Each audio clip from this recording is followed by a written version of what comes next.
പ്രിയ കൂട്ടുകാരെ, ഞാൻ ഇവിടെ പറയാൻ പോകുന്ന കഥയുടെ പേരാണ് ഡെമ്പിക്കാക്കമ്മ.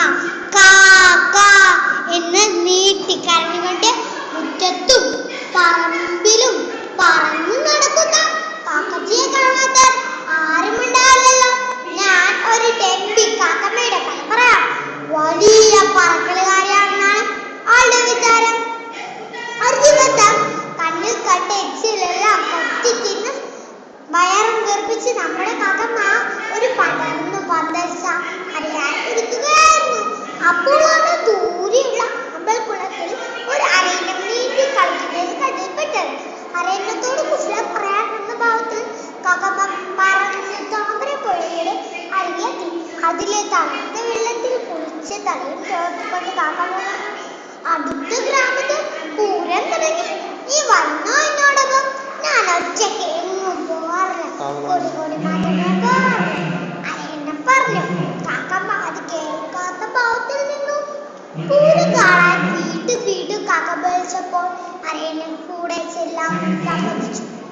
ആട്ടെ, നിനക്ക് എത്ര നേരത്തിൽ പറക്കാനറിയാം? കാക്കമ്മ ചോദിച്ചു. എനിക്കൊറ്റ രീതി അറിയാവൂ. അതെന്താ നീ അങ്ങനെ ചോദിച്ചത്? എനിക്ക് 100 തരത്തിൽ പറക്കാനറിയാം. നീ വന്നാൽ ഞാൻ എല്ലാ രീതികളും കാണിച്ചു തരാം. വെളുത്തൊരു അരയന്നവും കറുത്തൊരു കാക്കമ്മയും പറക്കാൻ തയ്യാറായി. 1, 2, 3.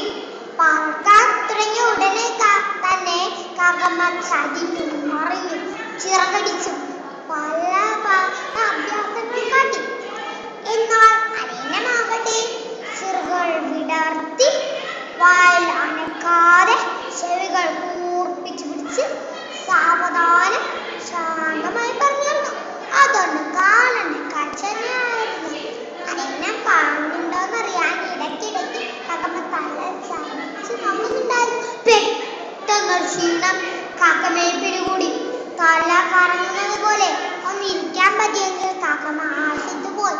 നൂൽ പൊട്ടിയ പട്ടം കണക്കെ കാക്കമ്മ വായി മുങ്ങാൻ കുഴിയിട്ടു. താഴത്തേക്ക് വീഴുമെന്ന് മനസ്സിലായപ്പോൾ കാ കാ എന്ന് ഉറക്കെ കരയുന്നു. നീലാകാശത്തിൽ പറക്കുന്ന അരയന്നത്തിന്റെ കാതിൽ നിശബ്ദം ചെന്നടിച്ചു. അയ്യോ, കാക്കമ്മയുടെ കരച്ചിലാണല്ലോ. അവൾ നേരെ താഴേക്ക് പറഞ്ഞു.